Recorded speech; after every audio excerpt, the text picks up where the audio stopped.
Bonsoir. Ah, voilà. Alors, on va étudier la paracha de Shelach Lecha. Ah oui.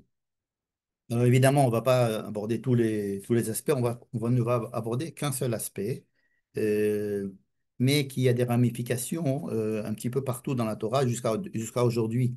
C'est ça qui m'a intéressé dans un très très long cours du Rav Reuven Sasson, et quelque chose d'extrêmement euh, ramifié, et il explique énormément de choses. Parce qu'en fin de compte, nous avons déjà vu la semaine dernière qu'il y avait probablement une inadéquation entre la génération qui ont sorti d'Égypte et le fait qu'ils rentrent en Israël. Bien que ce soit le but, il se trouve que sortir d'Égypte, recevoir la Torah et être dans le désert est une chose, rentrer en Israël est une autre. En tous les cas, les mêmes personnes ont du mal à faire les deux. Non seulement les mêmes personnes, mais Moïse aussi. Moïse fait partie des personnes Oui, c'est un qui... intello. pardon? C'est un intello, On Moïse. peut dire un intello, on peut dire C'est qu'ils pas. sont... donc il y a ici... on a l'habitude de dire que notre paracha, qui est la paracha des explorateurs, c'est-à-dire on envoie des explorateurs, un représentant de chaque tribu pour essayer de voir comment est la terre d'Israël. C'était le début du Mossad. Non, c'est pas évident que ce soit des espions. C'est possible parce que des espions, on n'envoie pas ça à 12 présidents de communauté. On envoie des Ouais. jeunes, deux jeunes comme ça, mais Souvent, pas, toujours. mais pas avec tellement d'emphase et de préparatifs, si ce sont vraiment des espions. C'est souvent traduit par espion. Oui, parce C'est que c'est la parce version qu'il va y avoir la même histoire racontée avec dans le Yoshua. livre de Ça. Devarim, Ah, et la même histoire va être racontée par Moïse dans le livre de Devarim, où là-bas ils vont être appelés les espions, et il y a aussi, comme tu dis, Yoshua, c'est Josué, des vrais espions. 40 ans après, va envoyer des vrais espions, il envoie deux. Ou des Et autres. ces deux-là vont aller à Jéricho, etc. Et donc, c'était vraiment des espions pour essayer de voir par quels moyens on pouvait rentrer en Israël. Ici, il semble il y ait eu peut-être une demande explicite du peuple de vouloir envoyer des espions, mais qu'en fin de compte, Dieu a décidé de ne pas envoyer des espions, mais d'envoyer des tarim, c'est-à-dire des gens qui vont aller voir si la terre nous convient. En fait, plus précisément, c'est pas si la terre nous convient, si nous on convient à rentrer dans cette terre. C'est-à-dire si on est capable de rentrer dans cette terre. C'est pour ça qu'il prend un représentant de chaque tribu pour qu'ils soient des représentants en fait de l'opinion publique et ils connaissent bien chacun connaît bien sa tribu, voir s'il serait capable. Donc notre paracha parle justement du fait que ces gens-là vont revenir et il va en résulter que le peuple d'Israël va déduire qu'ils ne sont pas capables et donc ils vont pleurer en disant on n'est pas capable de rentrer, on ne veut pas aller dans cette terre-là et à cause de cela, ils devront rester dans le désert en tout 40 ans et Moïse ne rentrera pas en Israël. Et donc, il n'y aura que deux personnes de tous ces gens-là qui pourront rentrer en Israël, à savoir Kalev Ben Yefuneh. Kalev, ouais, tu t'appelles Kalev, toi? Ou Non, ben Yehuda, c'est le patron de Yehuda, c'est non? vrai, Kalev Ah, vient de Yehuda, voilà. absolument. Et une autre personne qui est Yehoshua bin Nun, qui lui est de la Ephraim. descendance de Éphraïm, d'accord? Et ces deux personnes-là qui vont être envoyées qui seront partie des 12 explorateurs, ce sont deux personnes qui vont contredire l'avis général et vont dire non, non, on est capable d'y aller, il faut aller en Israël. Bon. Alors, on a l'habitude de dire que c'est la grande faute d'Israël, ça a été justement le fait ils n'ont pas pu rentrer en Israël, qu'ils n'ont pas voulu rentrer en Israël, et que cette faute-là est le reflet d'une faute précédente qui était la faute du veau d'or, qui elle-même est le reflet d'une faute précédente qui est la faute de l'arbre de la connaissance. Donc c'est une histoire que l'on traîne depuis longtemps. Et donc, étant donné que c'est de la même faute, enfin c'est une faute qui se conjugue de façon différente à chaque fois et qui représente en fait les mêmes sources, la même source de problème, mais qui se traduit par des événements différents, montre qu'il y a un problème de fond. Surtout qu'on va dire que toute l'histoire du peuple d'Israël, ça va être d'essayer de réparer cette faute qui a été faite dans notre paracha, à savoir Donc la les faute. trois fautes ont le même fond, Kilo. Voilà, ces trois fautes ont le même fond et c'est ce qu'on va étudier ce soir. Que ces trois fautes ont le même fond. Non seulement ils ont le même fond, mais ils sont la source de toutes les pérégrinations du peuple d'Israël et le principal but du peuple d'Israël, ça va essayer de réparer, comme on dit, cette faute, c'est-à-dire d'essayer de réparer le problème sous-jacent à ces trois fautes. D'accord? Donc, quand nous lisons la paracha, on a l'impression de voir un peuple d'Israël qui faute, mais en fait, cette faute-là n'est que le reflet d'un problème beaucoup plus profond et qu'il faut analyser pour savoir de quoi il s'agit. Puisqu'on dit que le peuple d'Israël, tout le temps, va être là à essayer de réparer la faute de Adam Arishon, ou alors, en d'autres termes, de réparer la faute du veau d'or, ou en d'autres termes, réparer la faute des Mais explorateurs. enfin, tant qu'ils n'ont pas réparé, comme c'est le cas apparemment ici, bah, c'est comme s'ils avaient fauté. Oui, la faute, C'est encore une faute. on ne dit pas que ce n'est pas une Ils faute, devonnent on dit simplement qu'il faut voir cette faute-là dans son contexte contexte et de voir que aveu, cette faute-là n'est que Récurrent. le symptôme d'un problème profond qui régit le peuple d'Israël et peut-être même l'humanité entière depuis que le monde est monde. Ce qui fait que sûrement jusqu'à aujourd'hui. jusqu'à aujourd'hui, sûrement, et c'est ce qu'on va essayer de voir.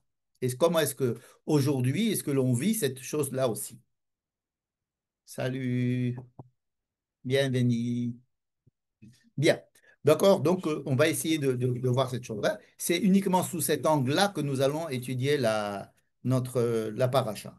Alors, je vous résume un peu la paracha. Tous les cas, la plus grande partie de la paracha. Vers la fin de la paracha, il y a quelques lois dont on ne va pas, dont on va pas parler. Alors, il y a la chala, il y a le mitzvah de talit. Enfin, il y a pas mal de petites mitzvot qui sont d'ailleurs tluyot ba'aretz, des mitzvot qui sont tlouyot justement dans le fait qu'on va habiter Israël. Mais la première partie de la paracha, ça, c'est deux fautes. Une grande faute, une faute qui est décrite en long et en large et en travers, qui est la faute des explorateurs. Ensuite, il y a une deuxième faute, c'est qu'il y a une partie du peuple qui, en ayant vu la faute des explorateurs, dit, ah ben nous allons maintenant aller en Israël. Nous, on veut aller en Israël, C'est quoi une qu'il faute, ça? arrive. Hein? C'est une faute, ça? Et ça, c'est écrit comme une faute. Et on va voir en quoi c'est une faute. Parce qu'on a l'impression qu'ils font tchouva. C'est-à-dire, la première faute, c'est de dire non, on n'est pas capable d'aller en Israël. Dieu leur dit, OK, alors vous allez mourir ici, ce n'est que sur vos enfants qui rentreront en Israël. D'accord?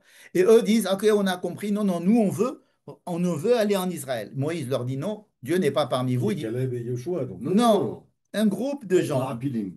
ce qu'on appelle les Ma'apilim, exactement. Les Ma'apilim, d'ailleurs, je ne sais pas si c'est fait exprès, mais la Aliyah des gens d'Israël au début s'appelait les Ah Ma'apilim, oui, c'est-à-dire oui. la première aliyot Ah avant la oui. création de l'État pour alimenter le Yishuv naissant, s'appelait les On avait Ma'apilim. fait, après, on avait fait un musée dessus. Oui, et puis là, il y a le musée des Mahapilim, il y a le bateau des Mahapilim. Fatioul. Ouais, il y a beaucoup de... Bon, les Mahapilim, c'est très connu, ce sont les premiers sionistes pour créer le Yishuv au 19e siècle, oui, et au début du 20e siècle. Et donc, qu'est-ce que c'est que ces Mahapilim? Je vous lis, si tu veux, directement les versets. Ils se lèvent le matin et ils disent, on veut monter tout seul. Moïse leur dit, non, Dieu n'est pas avec vous. On lui dit, ne montez pas, Dieu n'est pas avec vous. Et ils montent quand même. Le Amaleki descend et les extermine. Voilà. Et c'est une histoire qui est racontée de façon assez succincte, mais qui est très étonnante. Parce qu'on a l'impression que l'un est l'envers de l'autre. D'accord? Voilà. Donc, on va essayer d'étudier ces deux problèmes. En fait, je vais commencer par une remarque. C'est la différence, plutôt plusieurs remarques, qui vont nous montrer la différence qu'il y a entre ces deux personnages, Caleb ben Yefuneh et Yehoshua bin Nun. On a l'impression que ce sont deux compagnons de route qui sont d'accord entre eux pour dire du bien de la terre d'Israël, pour convaincre le peuple que oui, il faut y aller, hein, et que pour cela, ils vont être récompensés. Ça sera les deux seuls qui vont rentrer en Israël. Or, si l'on fait attention au texte, on va se rendre compte que ce sont deux personnages différents, voire opposés l'un de l'autre. Opposés l'un de l'autre. D'abord par leur provenance. L'un vient de Juda et l'autre vient de Joseph. Or, nous qui sommes au courant de ce qui s'est passé dans le livre de Béréchit, on sait qu'il y a une certaine L'antagonisme. antagonisme entre Joseph et Judas, n'est-ce pas? Oui. Bon, on peut se dire, bon, ce n'est qu'une anecdote, mais le texte, par exemple, nous parle en nous disant, quand les explorateurs reviennent, les explorateurs reviennent, disent, oui, c'est vrai, c'est une très jolie terre, mais on n'est pas capable d'y aller. Et tout le monde se met à pleurer et tout le monde se dit, ouais, alors pourquoi est-ce qu'on a fait tout ce chemin? On n'est pas prêt, on ne peut pas y aller. Et donc, ils se mettent sur, se remontent contre Moïse et contre tout le projet divin. Et ils se disent, bon, alors, on n'a qu'à retourner en Égypte, puisque ça marche comme ça. Et puis, il y a un seul qui va contre eux, c'est Caleb. C'est même pas Moïse, c'est Caleb. Vayahas Caleb est un, d'accord. C'est Caleb qui vient, qui dit, chut, taisez-vous. Et il arrive, bah, déjà, 10 personnes 10 juifs qui commencent à crier, c'est difficile de les arrêter, mais alors un peuple entier qui était tous en train de pleurer et de se lamenter, euh, Caleb les fait taire. Donc il va falloir qu'on étudie qu'avec quelle force Caleb a réussi à les faire taire et pourquoi Josué n'est pas avec lui. Ensuite, bien plus tard, Josué va se joindre à lui pour dire la terre est bien, il faut y aller. Donc, c'est cette phrase qu'ils disent en commun qui vont faire que nous allons les associer les deux. Mais si on fait attention à ce que Dieu, par exemple, dira après, il dira, tout le peuple, toute cette génération va mourir dans le désert. Toute, ça veut dire y compris, Caleb Yeshua. non, y compris Moïse. Bien sûr. Toutes, non, il reste un petit. La Gaule a été conquise. Non, non, pas toutes, mais sauf un seul qui sera Caleb. C'est comme ça que dit Dieu.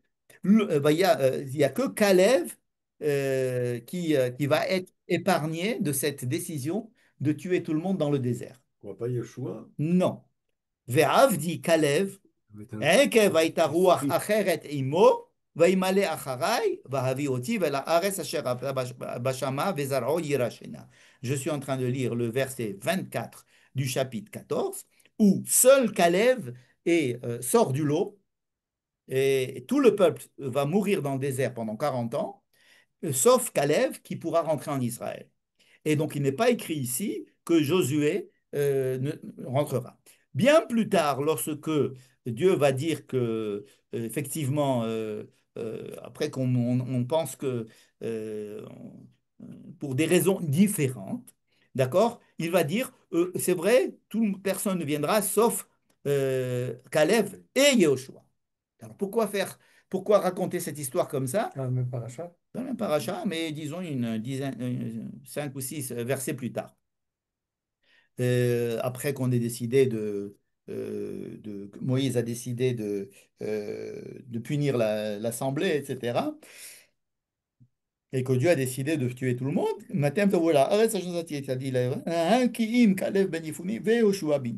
Et pareil, quand il s'agit du livre de Devarim, lorsque les choses vont être racontées par Moïse, il va y avoir encore la même séparation entre Caleb et Josué. Là-bas aussi, Moïse dit, il n'y a que Caleb qui était épargné par cette sanction. Et plus tard, on va voir que, étant donné que Moïse n'a pas pu rentrer, alors Josué rentrera pour remplacer Moïse. Donc, il y a deux raisons différentes. Parce que Donc, Yeshua, il avait un rôle Joshua avait de meneur. deux meneurs aussi, Caleb mais il y a n'avait pas. Caleb aussi était un meneur. Ouais. D'ailleurs, quand Moïse, on va lui annoncer qu'il va mourir, qu'il ne va pas rentrer, et qu'il cherche un Enregistreur. représentant, il est sûr qu'on va prendre Caleb. Ah bon. Et c'est Dieu qui dit non, tu vas prendre Joshua. Bon. Donc, je pars d'un premier point, c'est qu'il y a une différence entre Caleb et Josué dans le texte même. D'accord? Ils n'interviennent pas ensemble tout le temps. Dieu ne les épargne pas pour les mêmes raisons ensemble tout le temps. Et donc nous avons ici, je veux bien un peu de thé aussi. Merci, tout petit peu. Voilà, merci, ça va, ça va, ça va, ça va. Et, et donc on a cette question-là de la différence entre les deux.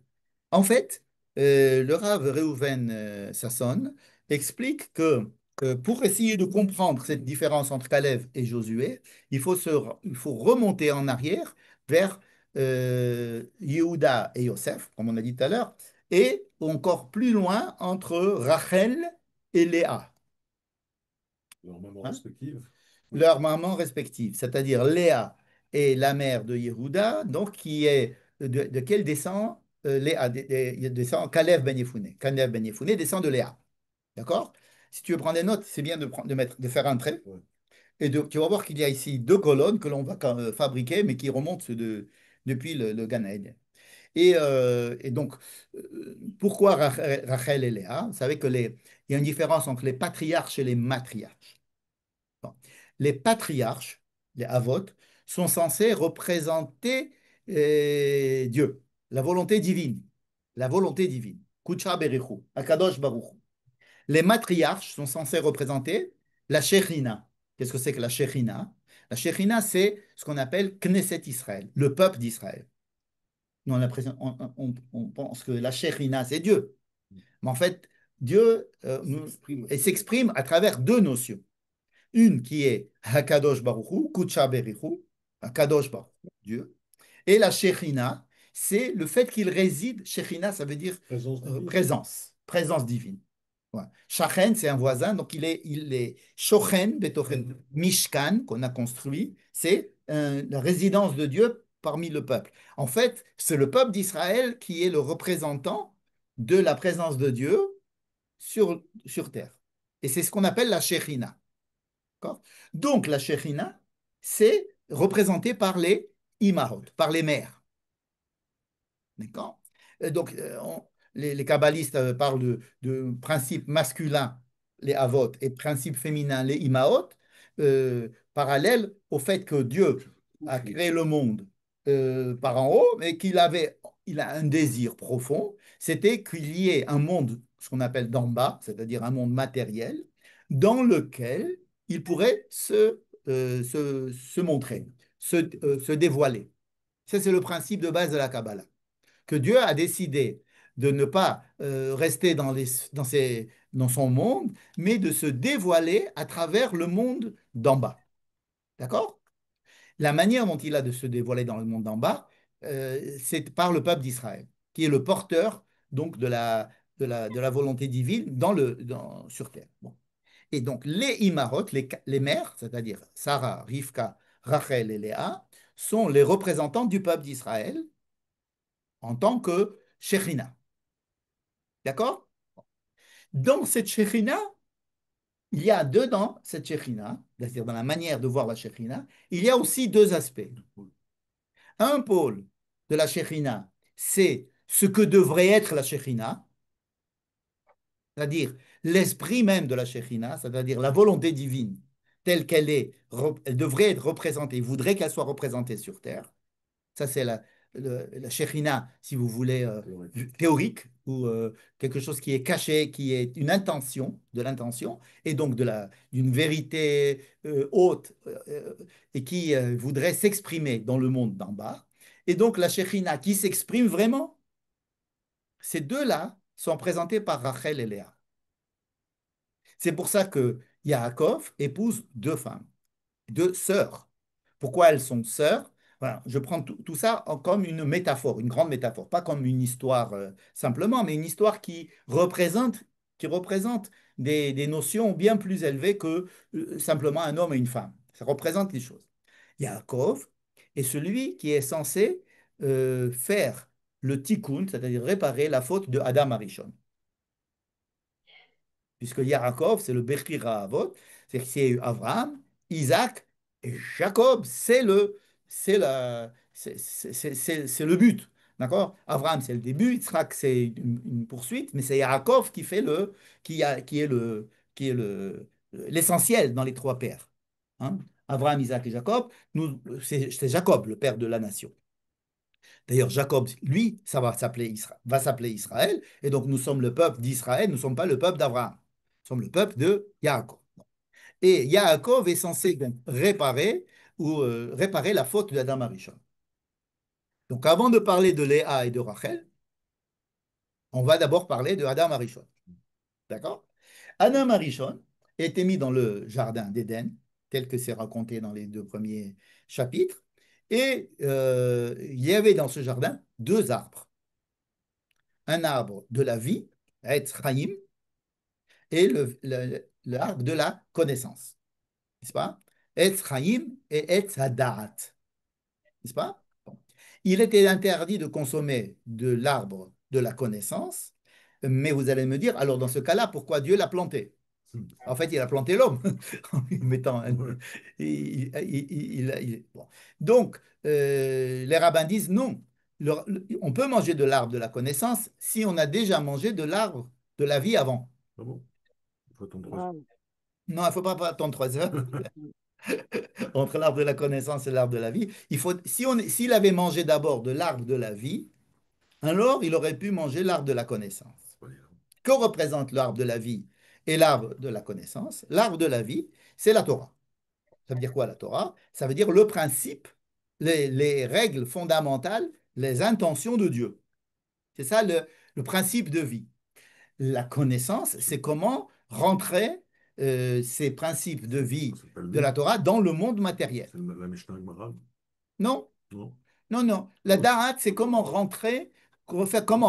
rentrer dans le monde matériel, comment vivre avec le monde matériel. C'est pour ça qu'il y a une question de, on a vu l'arbre, on a eu envie de le manger, et puis il y a eu le Nachash qui est venu, et le serpent, et la femme, et les rapports, tous les rapports matériels, les rapports de ce monde-ci sont représentés par le fait de manger de l'arbre de la connaissance, du bien et du mal. Ça, c'est comment mettre en pratique l'arbre de la vie. Ouais. Si on va s'attaquer directement au l'arbre de la connaissance, Bon, sans passer par l'arbre de la vie, sans c'est-à-dire si je veux rentrer dans le monde matériel les principes de base. sans les principes de base, j'allais dire moraux ou divins, c'est-à-dire de l'intention de donner un esprit, de donner des raisons à l'existence du monde avant de m'attaquer au monde d'en bas, alors il y a ici une cassure, une césure entre ces deux mondes. En fait, l'idéal dans le jardin d'Éden eût été qu'il mange de l'arbre de la vie, ensuite qu'il mange de l'arbre de la connaissance, et tout aurait été, il serait resté dans le jardin d'Éden. On dit que Adam, avant qu'il ait fait cette faute-là, donc vous allez voir que le mot faute n'est peut-être pas, n'est pas adapté, parce qu'en fait, compte, c'est l'état humain est décrit comme étant après la faute. Donc, qu'est-ce que c'est que cet état idéal vers lequel nous devrions avoir tendance à revenir? C'est un état où le corps et la neshama, l'âme, ne font une très bonne symbiose entre elles. La neshama représente, dans le corps humain, dans la vie d'un être humain, la neshama représente, si vous voulez, le Etz HaChaim. Ça représente quelque chose de divin, ça représente ce monde-là parfait qui cherche à s'exprimer par le corps. Et donc, le corps, s'il est entièrement transparent, c'est-à-dire si toute sa fonction, c'est d'être au service de la neshama, et si la neshama, elle est au service du corps, alors ça fait une symbiose parfaite. Et donc, on décrit Adam Arishon comme étant la symbiose parfaite entre un corps et une neshama, entre un corps et l'âme, entre le corps et l'âme. C'est pour ça que certains midrashim vont décrire le corps de Adam Arishon comme étant immense, ou étant transparent, recouvert d'ongles. Hein, c'est pour ça qu'on fait la Abdallah en regardant les ongles en Motsai Shabbat. C'est-à-dire qu'on se rappelle que l'homme était transparent. C'est quoi transparent? C'est qu'il n'avait pas d'opacité, donc il n'avait pas de problème pour lui, c'était faire passer la lumière de la Neshama dans ce monde. C'était ça le but. À partir du moment où on va donner trop d'importance au Etz Hadarat par rapport au Etz Hachaim, on va commencer par manger le Etz Hadarat. Et alors, on va donner trop d'importance au corps par rapport à l'âme.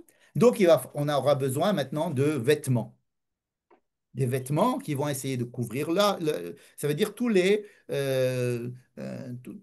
cercles qui vont être là, qui sont, étant donné que le corps a été opacifié et qu'il y a une certaine déconnexion entre l'âme et le corps, alors d'abord, l'homme va devenir mortel, il va être chassé du Gan Eden, etc. Je résume. Le Etz HaChaim et le Etz HaDaat. C'est-à-dire Dieu crée deux arbres. Donc les deux principes fondamentaux sont créés en deux. Il n'a pas créé un seul arbre. Hein, il faut bien comprendre que dans la création, il y a déjà cette dualité entre ce qui est, j'allais dire, spirituel et ce qui est matériel, ou disons entre l'esprit et la réalisation, entre l'idée et sa concrétisation, n'est-ce pas? Entre le fait d'être un, tout seul dans le monde, et le fait de créer un monde qui est pluriel, n'est-ce pas? Donc, pour exprimer cette volonté de Dieu de créer un monde, il y a l'idée de Dieu, il y a l'idée du monde, et elles sont à la base, c'est presque incompatible. Mais enfin, l'idéal eût été que ça soit compatible complètement. Et on décrit la faute de Adam Arishon comme étant le responsable, c'est l'homme qui est responsable, l'existence même de l'homme qui est responsable de cette dichotomie qui va se créer entre l'arbre de la connaissance et l'arbre de la vie. Et alors on le fait sortir de peur qu'il mange de l'arbre de la vie. Parce qu'il faut d'abord commencer par manger l'arbre de la vie, ensuite l'arbre de la connaissance. C'est très important de faire ça dans cet ordre-là. Et comme ça n'a pas été fait dans cet ordre-là, c'est ça qui a fait la déconnexion. C'est-à-dire qu'il J'entends, y a mais donc le son, comment tu dis, il y a donc, je vais hein? essayer de Tu fermer un l'entends? micro qui est là, qui n'est pas fermé. Ah, mais tu Voilà, l'entends pas. Tu c'est entends ici, tout. voilà. Tu entends tout. C'est Tu entends? bon, voilà, on a fermé le micro. Oh, de là. Et donc, donc, il y a ici une préférence chronologique vers l'arbre de la vie et ensuite l'arbre de la connaissance. N'est-ce pas? Bon. Quel est le plus important, d'après vous, entre l'arbre de la connaissance et l'arbre de la vie? Quel point de vue? Alors, on va continuer et puis on répondra à cette question si on a plus d'éléments. C'est l'arbre de la connaissance, je suis d'accord avec toi. C'est ce que dit le Ramchal. Ouais, tu as fait une chance sur Non, mais le- c'est le plus important. Comment il a C'est l'âme posé la qui fait le question? corps, c'est le Tachles.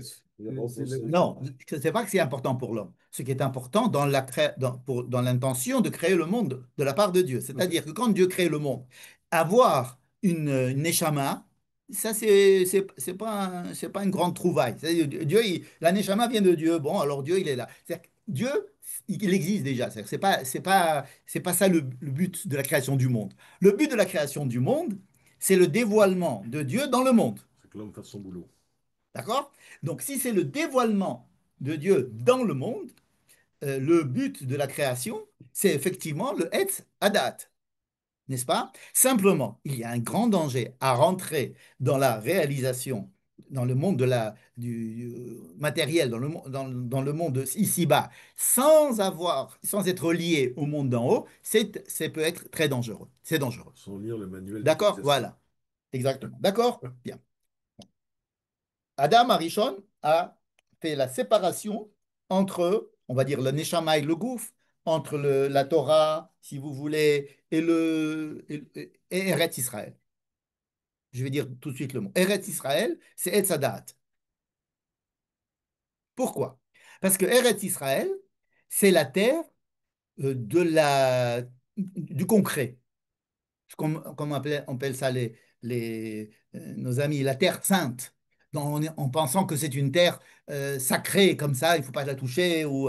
D'accord. C'est au contraire une terre qui est très matérielle, à laquelle que l'on doit conquérir, que l'on doit travailler, où il y a des problèmes matériels. Et d'Afka, dans cette terre-là, la présence de Dieu semble ne pas être dévoilée a priori, puisque on va nous faire la différence qu'il y a, on va nous faire, surtout dans notre paracha, les Juifs qui sortent d'Égypte reçoivent la Torah, sont en contact avec Dieu. Ils ont avec eux Moïse, qui est le représentant de Dieu, l'homme de Dieu.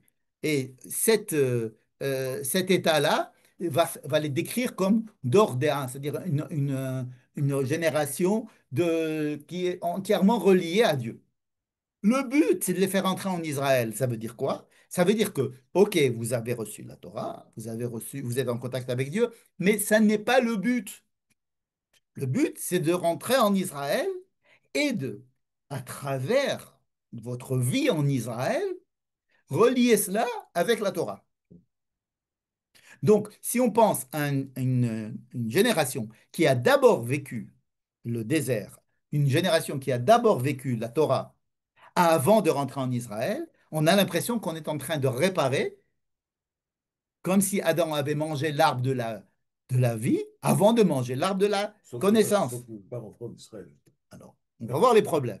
Mais déjà, on va voir pourquoi est-ce qu'il n'y arrive pas. Mais déjà, donc on a vu qu'il y a ici un tableau avec arbre de la vie, arbre de la connaissance. Torah, Eretz Israël. L'âme et le corps. Tout ça était censé vivre en harmonie. L'homme est responsable de la séparation entre les deux parce qu'il a fait, il a commencé par l'arbre de la connaissance avant de se relier à l'arbre de la vie. D'accord? Bon. Jacob, Yaakov, est celui qui, grâce à Abraham et grâce à Isaac, va arriver à être celui qui est responsable de réparer justement cette faute de Adam Arishon. C'est-à-dire, il va créer un peuple qui est censé réparer cette faute-là, c'est-à-dire qui est censé remettre dans le bon ordre pour qu'ils puissent coexister l'âme et le corps. Ils ont déjà commencé. Abraham et Isaac ont largement commencé. Mais Yaakov est la personne qui est censée rejoindre, faire relier ces deux mondes. Et ça ne va pas être une mince affaire. Ça va être une affaire du peuple d'Israël tout au long de son histoire. Et c'est pour ça qu'il va épouser deux femmes qui sont sœurs. Maintenant, je reviens à ma définition, comme quoi les femmes des patriarches, donc les matriarches, représentent le peuple d'Israël. Et Rachel et Léa représentent les deux parties, les deux composantes du peuple d'Israël. Quand on parle de deux composantes, on parle de tribus, hein. Il y en a une qui a 10 tribus, l'autre qui a... enfin, non, il y en a une qui a 4 tribus et l'autre qui a 8 tribus, si vous voulez, parce qu'il y a aussi les servantes. Mais il va y avoir une partition ici entre Rachel et Léa, en tribus, en personnes. Il y a des personnes qui représentent donc il va y avoir dans le peuple juif des gens qui vont représenter plutôt l'une que l'autre. Il faut bien comprendre ça. D'accord. Ce ne sont pas que des principes qui vont rester en l'air, c'est des gens qui vont les représenter sur Terre, n'est-ce pas? Et qu'est-ce qu'ils représentent ces deux femmes, Léa et Rachel? Alors, Rachel, c'est la préférée. On sait que Jacob arrive et il tombe amoureux tout de suite de Rachel. Rachel est belle. Et non seulement elle est belle, mais il est sympathique de la décrire. Hein? Yefat mar'e, Yefat to'ar, Vifat mar'e. C'est-à-dire, elle est belle et en plus, quand on va la décrire, sur le plan esthétique et sur le plan de sa personne émane, c'est quelque chose dont on peut parler, c'est le monde visible, le monde tel qu'il est perceptible, n'est-ce pas? Et Yaakov tombe amoureux de Rachel. Rachel représente le monde le monde visible. Alma de Galia. Rachel va représenter Eretz Israël. Léa, par contre, elle n'est pas décrite comme étant belle. On est sûr qu'elle est belle. Il n'y a pas de raison qu'elle n'était pas belle. Mais ce n'est pas ça, c'est pas comme ça qu'on va la décrire. On va décrire avec des yeux qui sont un petit peu faibles. C'est-à-dire que son truc, c'est plutôt tout est dans le caché. D'ailleurs, quand elle va rentrer en couple avec Yaakov, ça sera sous une autre identité. Elle est cachée. Elle est mal aimée parce qu'elle est cachée. Et Rachel, elle est sur le devant de la scène. Elle va parler de ses rapports avec Yaakov devant tout le monde. Elle va acheter les mandragores à Réhouven. Enfin bref, elle est très extérieure et elle parle et Léa parle très, très, très, très, très, très peu. Donc Léa représente ce qui est caché, à savoir ce qui n'est pas évident. Donc Léa, c'est le monde de la Torah, le monde de la Neshama, le monde de ce qui est caché, n'est-ce pas? Rachel, par contre, ça sera le monde de je ne dirais pas m'as-tu vu, mais voilà comment est-ce qu'on voit Israël. Voilà, Rachel, c'est l'expression d'Israël dans le monde, dans le plan concret. C'est-à-dire, qu'est-ce qu'ils font? Quand on va voir, par exemple, Judas et Joseph, Judas étant le fils de Léa Et Joseph étant le fils de Rachel, c'est le fils de Rachel qui va sortir en Égypte, qui va être le prince d'Égypte, qui va refaire toute l'économie de l'Égypte, qui va sauver le monde en donnant en apprenant aux gens à faire de l'agriculture dans le désert, non, à manger dans l'état de famine, etc. C'est-à-dire que Joseph, c'est le côté, écoute, on est là pour bien montrer comment est-ce qu'il faut être il faut apporter la parole divine au monde, mais on le fait de façon concrète. Et Joseph, on ne le voit pas en train d'étudier quoi que ce soit, on le voit en train d'agir en permanence pour survivre et pour agir, et il fonce. Joseph a le privilège d'être à la fois euh, euh, rattaché à Dieu, parce qu'il parle de Dieu sans arrêt, et en même temps rattaché au monde d'en bas. C'est pour ça que Yosef, c'est quelqu'un qui a réussi. On peut dire qu'il a réussi, il est tzaddik. Pourquoi? Parce qu'il arrive à être à la fois le fils de Rachel, à savoir celui qui va représenter la manière la manière que Dieu non, il va représenter Dieu dans le monde réel, dans le monde concret, et en même temps, il est relié à Dieu, n'est-ce pas? Donc Joseph, c'est quelqu'un de particulier, particulièrement réussi. Et Yehuda va représenter, si vous voulez, le juif qui est plutôt relié à la Torah, qui est plutôt relié à l'enseignement, qui est plutôt relié à l'étude, qui est plutôt relié à ce que l'on connaît aujourd'hui d'un juif de Galoute, ou bien, c'est-à-dire qui ne veut pas trop se montrer, ni avoir le courage de se battre, plutôt courber les chines. C'est comme le juif de Galoute, comme on dirait aujourd'hui. Donc, ça serait plutôt Yehuda. Je suis en train de décrire l'inverse de ce qu'a décrit Manitou vers la fin de sa vie. Mm. Pourquoi je dis vers la fin de sa vie? Parce que quand il était à Orsay et au début de sa vie, il a écrit des articles dans l'autre sens, où il exprimait ce que je suis en train de dire. Il disait que Joseph, fils de Rachel, c'est l'homme de Eretz Israël qui réussit. Et que Yehuda, c'est le monde de la Galoute.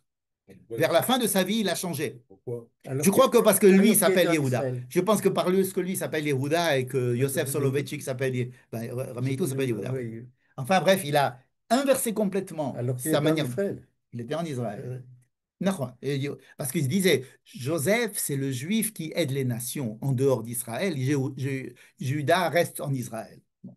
Donc il a construit sur cela une autre théorie, mais cela peut être vrai sur un autre plan. Mais dans le plan que je suis en train de décrire, c'est plutôt le Manitou du début.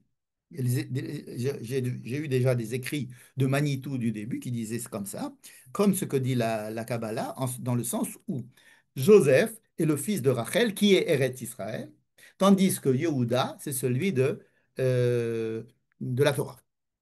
D'accord? Yehuda, c'est celui de la Torah. C'est celui. Donc, il faut savoir aussi que nous nous appelons aujourd'hui Israël. À une époque, le peuple d'Israël a eu un schisme et qu'il y a eu Juda au sud, qui a eu un royaume de Juda, et puis au nord, il y avait un royaume d'Israël. Le royaume d'Israël était essentiellement habité par les enfants de Léa. Pas Binyamin. Non.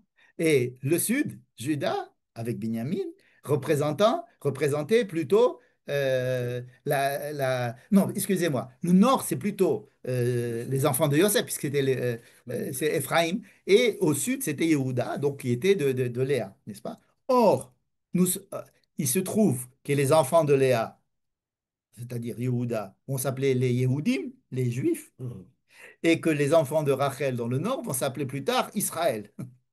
Ah, C'est rigolo. Je ne sais pas s'il y a un lien, mais en tous les cas, c'est rigolo que l'être juif descend de Yehuda, hein, de Yehudi. Yehudi vient de Yehuda, hein, le mot juif, il vient de Yehuda, qui était donc dans le sud et qui est un fils de Léa, tandis que dans le nord, Ephraïm et Ménaché, qui étaient énormes. Ménaché et Ephraïm, c'était vraiment les tribus prépondérantes dans le nord, autour de Shechem, etc. Ça, c'était les enfants de Rachel, donc de Joseph, n'est-ce pas? Et eux vont s'appeler Israël. Et ils s'appelaient Mamlechet Israël. quand on est né Israël, c'est tout le monde. Bien sûr, Bnei Israël, c'est tout le monde. Mais à cette époque, quand il y en a eu le Ouais, schisme, ouais. les uns s'appelaient Mamlechet Yehuda, les autres Mamlechet Israël. Bon. Et lorsque la Haftara va parler à la fin des temps, de la réunion entre Yehuda et Israël, entre Yehuda et Ephraïm, hein, Etz Echad Yehuda ve Etz Echad Ephraïm, justement, il veut relier tout ça, il veut réparer ce schisme. Mais le schisme est l'expression de tout ce qu'on est en train de dire. Alors, je reviens. Rachel et Léa, deux personnages, elles sont sœurs, puisque les deux représentent la Shekhinah, n'est-ce pas? Puisque ce sont des matriarches. Elles représentent la Shekhinah, c'est-à-dire le Knesset Israël, Am Israël. Donc elles vont fabriquer le peuple d'Israël, et donc Léa va être la partie spirituelle, cachée, reliée, si vous voulez, au Dor HaMidbar. Donc le Dor HaMidbar, ceux qui sortent, ils sont de façon prépondérante les enfants de Léa. Reçoit la Torah. Tant ils reçoivent la Torah, ils ont Moïse comme Moïse est un enfant de Léa, puisqu'il est l'enfant de Lévi, et que les Lévis sont des enfants de Léa. Donc toute la tribu qui va présider au sacerdoce, c'est-à-dire les Cohen et les Lévis, tout ça descend de Léa. Donc tout le monde descend de Léa. La Torah est pleine d'histoires d'enfants de Léa, n'est-ce pas? Et parce qu'on nous raconte le Dor Hamidbar. Le Dor Hamidbar, c'est la terre, pardon, la génération qui sort d'Israël et donc pétrie d'une relation intime avec Dieu qui est qui idéalise donc cette relation et qui donc est un peu détachée de la possibilité de la concrétiser en Eretz Israël, n'est-ce pas? Kalev, Kalev est quelqu'un qui est de la famille de Yehuda. Donc est quelqu'un de Léa. Caleb. Caleb, il Oui. vient de Léa. Donc vient de ce monde-là, de la Torah, de la spiritualité, du Dor Hamidbar. Mais lui, justement, il est dans ce camp, mais il met à Kenoto. Ça veut dire qu'il réussit à faire, il va réussir à faire le tikkun de son camp. C'est pour ça qu'il va aller à Hebron. Vous savez que Caleb va à Hebron. C'est-à-dire quand tout le monde monte en Israël, les 12 explorateurs vont en Israël, Caleb arrive seul à Hebron.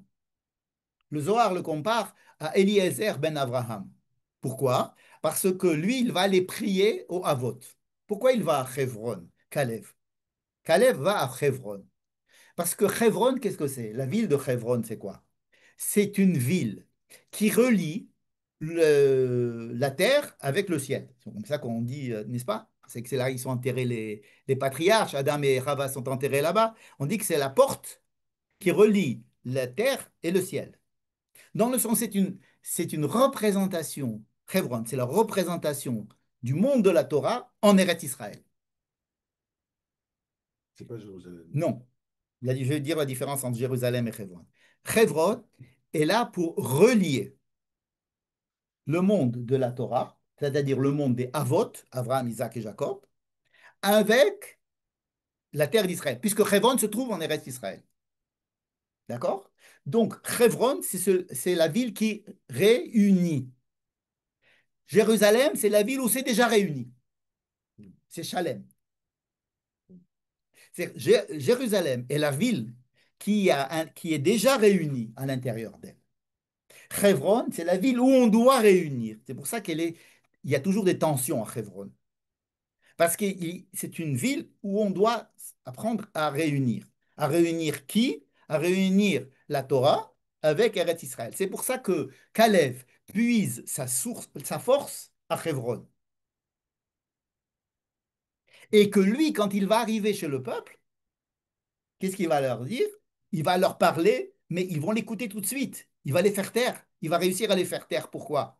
Parce il est un des leurs. Caleb fait partie du Dor Hamidbar. Mais il a un Ruach Acheret. Ça veut dire qu'il a acquis ce chibour à Hebron. C'est-à-dire qu'il a acquis cette possibilité d'être relié à la Torah et d'habiter en Eretz Israël et de vivre en Eretz Israël, qui est Hebron. N'est-ce pas? Un sioniste religieux. Alors, lui, il a une kippa. On va dire que Souga. Caleb a Souga. il a un kippa, probablement. Et donc, il arrive à rentrer dans le minyan des gens des gens du désert, qui leur dit, OK, moi je prie avec vous, donc taisez-vous. Moi je vais. Ah, lui, c'est un dati, on va l'écouter. Il est de la Torah, lui, il est avec nous, on va l'écouter. Et donc, il arrive à les faire taire et en leur disant non, etc. Il essaye de les convaincre.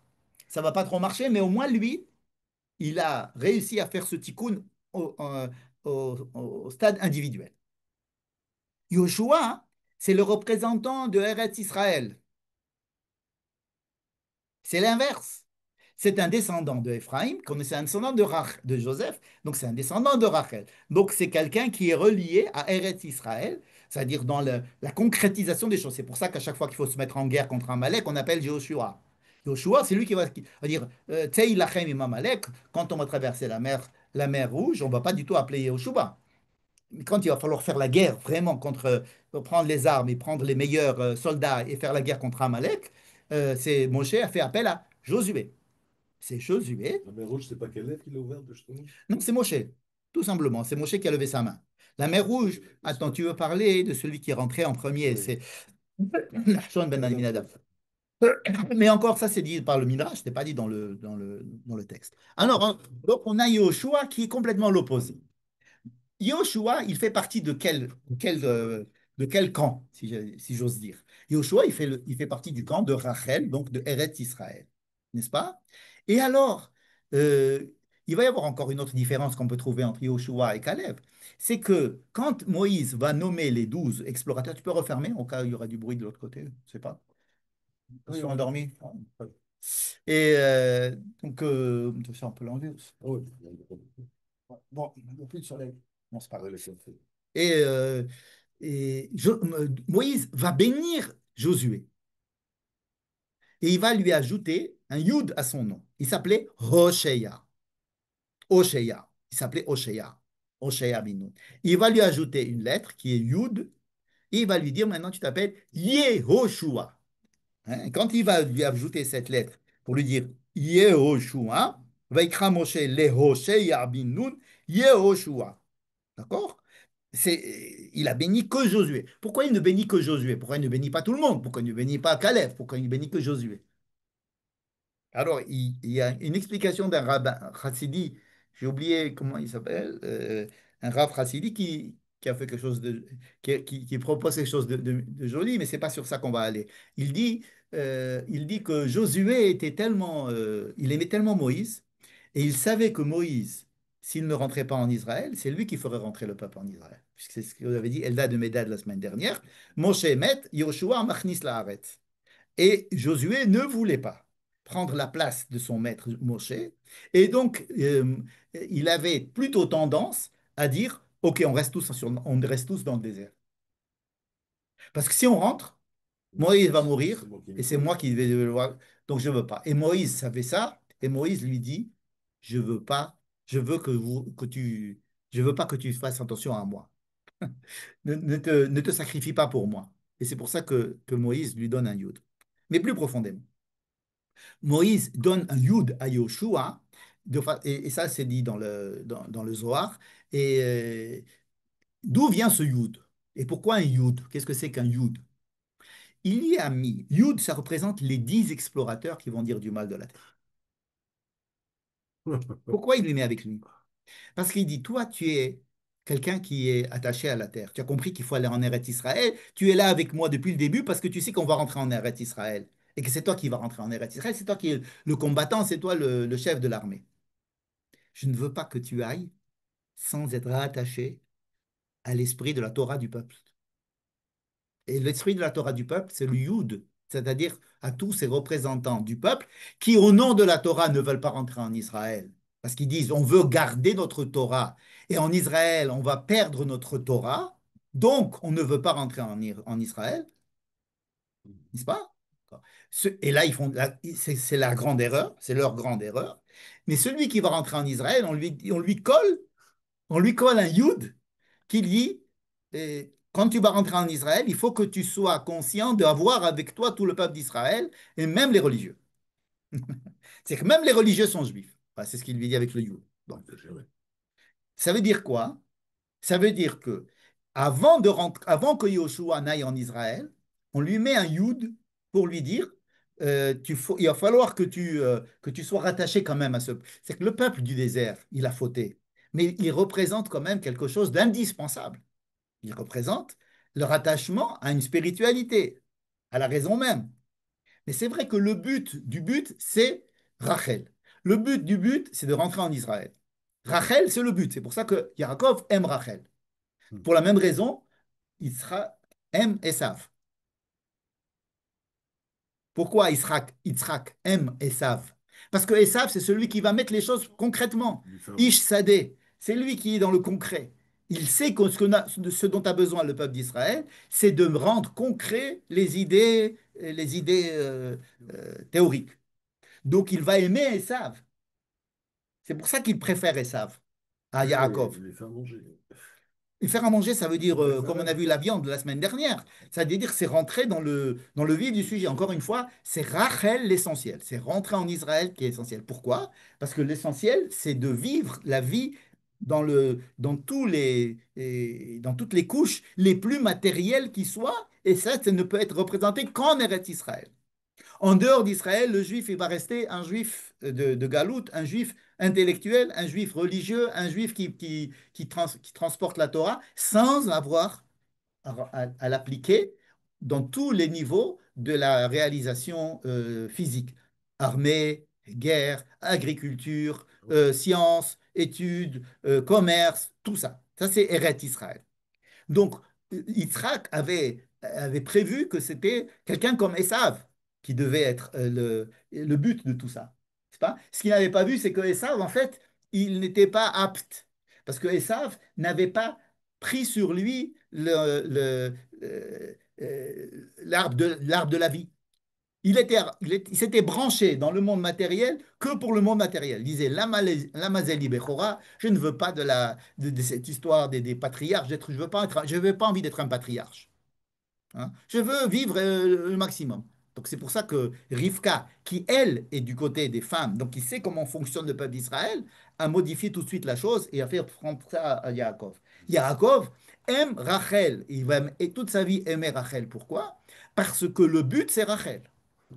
C'est quoi le but? C'est d'être en Israël, n'est-ce pas? Mais il a besoin d'avoir Léa avant. C'est-à-dire, on va lui mettre Léa avant, Ouais. parce qu'on va lui dire, attention, il y a un danger à vouloir Rachel si on n'a pas le souci d'avoir Léa avant. C'est pour ça qu'on va lui faire rentrer Léa avant. On va lui faire rentrer vraiment un match dans son lit, alors qu'il ne s'y attendait pas. C'est-à-dire que Yaakov pense qu'il va tout de suite arriver à réaliser le tikkun, la réparation de Adam Arishon, du premier homme, en se disant, je vais construire le peuple d'Israël à partir de Rachel, et donc on va rentrer en Israël, n'est-ce pas? Et lorsque il va se rendre compte que Léa est rentrée dans sa vie, il va se dire, ah, il y a un problème. Il y a un problème, ça veut dire que c'est pas encore venu le moment de la fin des temps. Il va falloir rejouer le côté Léa et le côté Rachel et ensuite les unir. Ça va être ça son souci. Il Et va pas quand il attendre va 3 voir, heures, il va attendre 7 ans. non, 7 jours après, il aura Rachel. 7 jours après ou 7 ans? 7 jours après, il aura Rachel. Il va travailler 7 ans supplémentaires. Ah oui. Mais 7 jours après, il se marie avec Ah, Rachel. 7 jours après. Après les Shva Brachot de Léa, il se marie avec Ah, Rachel. je crois que c'était Oui, il n'est 7 pas ans. attendu 7 ans pour Rachel. Mais il va travailler 7 ans. Mais il va comprendre, quand on lui donne Léa, il va comprendre qu'il ne peut pas arriver directement Ouais. à Rachel. Il va falloir passer par Léa. Et donc, le peuple d'Israël va être composé de deux composantes qu'il va falloir unir. Et c'est pour ça que Yaakov a le souci toujours de la réunion de ses enfants, de ne surtout pas en perdre un. Hein? Shema Israël, Hashem Eloheinu, Hashem Echad. On dit que c'est les enfants qui l'ont rassuré avant la mort en lui disant cette phrase. T'inquiète pas, on est ensemble. Donc, euh, c'est ce qu'on dit avant la mort de quelqu'un, mais allez savoir si on est convaincu de ça dans la C'est vie pas ce qu'il a normale. fait avec la tunique. Hmm. C'est vrai que, étant donné qu'il a su, qu'il savait que l'essentiel c'était Rachel, il avait préféré Yosef. Pourquoi il avait préféré Yosef? Qui est frère Yaakov? Jacob avait aimé Yosef. Oui, Il avait préféré parce Yosef, que son frère. n'est-ce pas? Parce qu'il a dit, c'est lui l'essentiel. Ce qu'il avait oublié, c'est que on peut, Yosef, oui, il était capable, mais quelqu'un d'autre va rentrer dans le monde matériel en laissant complètement tomber le monde spirituel. Ça, il ne l'avait pas vu. Ce qui fait que le Kera va s'amplifier entre les deux. Et donc, entre Joseph et Yehuda, tout ce qui nous est raconté dans le livre de Bereshit, c'est exactement le même problème, mais décliné avec des autres personnages dans des autres situations. Mais c'est la même chose. Si on insiste sur le fait que Yaakov a pris la bénédiction de Esav, si on dit qu'il s'est marié avec deux femmes, si on décrit ses enfants, on décrit toute l'histoire de Yaakov, si on décrit toute l'histoire des problèmes entre Joseph et ses frères, tout ça, c'est une prolongation et une déclinaison du problème que nous avons vu dans le premier chapitre, ou disons le deuxième chapitre de la Torah, à savoir l'arbre de la connaissance et l'arbre de la vie. C'est tout ça, c'est relié à ça. C'est un seul problème qui est développé pour essayer de le résoudre. Bon. Maintenant, ce Yud-là, le Zohar dit, le Yud est allé chez le bon Dieu, quand Abraham et Sarah, qui étaient censés être les premiers, Abraham et Sarah, ils devaient avoir 12 enfants et puis c'est fini. C'était ça qui était prévu. Abraham devait avoir avec Sarah 12 enfants et créer le peuple d'Israël. C'était pas si facile que ça. Et donc, il a fallu partager, prendre le Yud, parce que Sarah s'appelait Sarai, hein, avec un Yud. Alors, on a pris ce Yud, on l'a partagé en deux, et on en a fait deux He. He, c'est 5 et 5. Donc 10 se sont séparés en 5 et 5. On a donné à Avram un He, donc il est devenu Avraham, et Sarai est devenue Sarah. Parfait. C'est-à-dire qu'on a montré que le problème était partagé en deux. Ça va être le He de Léa et le He de Rachel. Ça veut dire que les deux vont prendre ça aussi, n'est-ce pas? Mais le Yud, en tant que Yud, il a commencé à dire, et moi, où je vais? Il est allé à Yehoshua. Il aurait pu aller à Rachel, normalement. Il aurait dû aller à Rachel. Rachel. Oui, Rachel. mais encore une fois, Yehoshua est celui qui va mettre en pratique la destinée de Rachel. Donc, il va il va lui donner le yud, à savoir ce principe élevé de la réconciliation entre les deux haies, à savoir l'unité, et il va lui dire, voilà, Yehoshua, Yah Yoshiacham mi'atzat meragelim, ça veut dire que tu vas essayer de combattre je te donne la force de combattre ces gens-là qui pensent qu'il ne faut faire que la Torah. Alors que toi, tu es convaincu qu'il faut rentrer en Israël en te donnant ce Yud-là qui représente tout le peuple d'Israël. Ça veut dire quand tu vas rentrer en Eretz Israël, il va falloir que tu penses à réaliser en Eretz Israël les principes que tu as appris dans la Torah. Qu'est-ce qui est le plus important? La Torah ou Eretz Israël? C'est évident que c'est Eretz Israël. Pourquoi? Parce que c'est censé dévoiler la présence de Dieu à travers le monde matériel, qui est le principe même de la création du monde. C'est-à-dire, si le but c'était de rester des intellectuels avec la Torah, on n'aurait pas créé le monde. Dieu avait la Torah avant la création du monde, et donc il n'avait pas besoin de créer le monde, puisqu'il y avait la Torah déjà. Donc s'il a créé le monde, c'est qu'il a voulu que cette Torah-là soit dévoilée à travers le monde. Et pour la dévoiler à travers le monde, il faut rentrer dans la terre qui demande la plus grande intervention dans le monde. C'est une terre très matérielle, Eretz Israël. Ce n'est pas une terre sacrée du tout. C'est une terre qui demande énormément de se confronter à la réalité. Mais elle permet de dévoiler à travers cette réalité concrète la présence de Dieu.